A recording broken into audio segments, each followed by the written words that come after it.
আমি তো কাজে ছিলাম, অফিসে ছিলাম, অনেকে ফোন দিয়েছে তোর ভাইয়ে দরজা খুলতেছে না। আমি আবার দৌড়াই আসছি, আইসা দিয়ে অনেক লোকজন দিয়ে গেট ভাঙতেছে।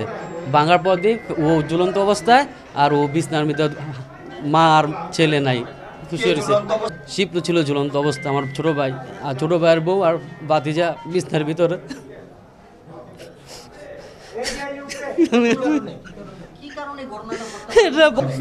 লাস্ট কালকে রাত্রে 12টা বাজে আমার সাথে কথা হয়েছে। আমি আম্মার বাসায় গেছি, আম্মার বাসাতে বাইরে এবং বলছি 12টা বাজে তুই বাসা যাক, আমি বাসায় যাই গা। ঠিক আছে, আমার একটু কাজ আছে সামনে, ওতে কাজ সাইরা আমি বাসায় চলে যাব। এই আমার সাথে কথা শেষ করতে, আর কোনো কথা নেই।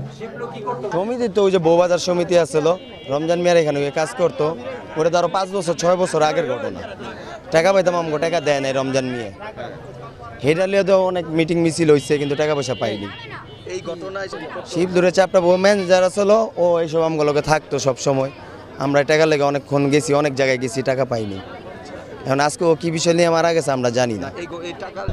হাবিবুল্লাহ শিবলুর নামে 35 বছরের এক পুরুষ, তার সে নিজে ফাঁস নিছে এবং তার স্ত্রী এবং কন্যা সন্তানকে, ছেলে সন্তানকে মেরে ফেলছে। আমরা প্রাথমিক ধারণা করতেছি, যেহেতু দরজাটা লক করা ছিল, এই যে গ্রামের বাসিন্দা, এলাকার বাসিন্দা দরজাটা ভেঙে ভিতর ঢুকছে। ভিতর ঢুকে তাকে লাশ থেকে, সে ঝুলন্ত অবস্থায় ছিল, সেখান থেকে তাকে নামিয়েছে। তার মানে কি, সে নিজে সুইসাইড করেছে। এবং তারপর আমরা দেখলাম অন্য ঘর সার্চ করে সেই ঘরে তার স্ত্রী এবং ছেলে সন্তানের মুখে বালিশ চাপা ছিল। আমরা ধারণা করছি সে নিজে তার স্ত্রী এবং তার সন্তানকে বালিশ চাপাতে মেরে নিজে সুইসাইড করেছে। এবং আরও জানতে পারলাম যে সে তার এলাকার লোকজনের কাছে, তার কাছে অনেক টাকা পয়সা পেত।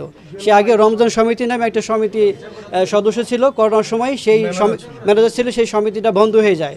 যার প্রেক্ষিতে এখানে অনেক গ্রাহক ছিল, সেই গ্রাহকরা তার কাছে এবং তার মালিকের কাছে হয়তো টাকা পয়সা পেত।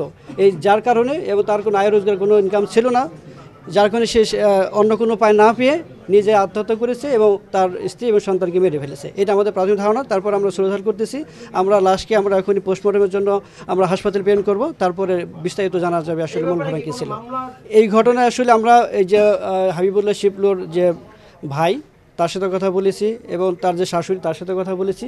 তাদের কোনো অভিযোগ নাই, তারা কাউকে সন্দেহ করতেছে না। তারপর আমরা একটা মামলা রুজু করব, মামলা রুজু করে আমরা পোস্টমর্টম রিপোর্ট করব। তার পরবর্তী জানা যাবে আসলে ঘটনা কি।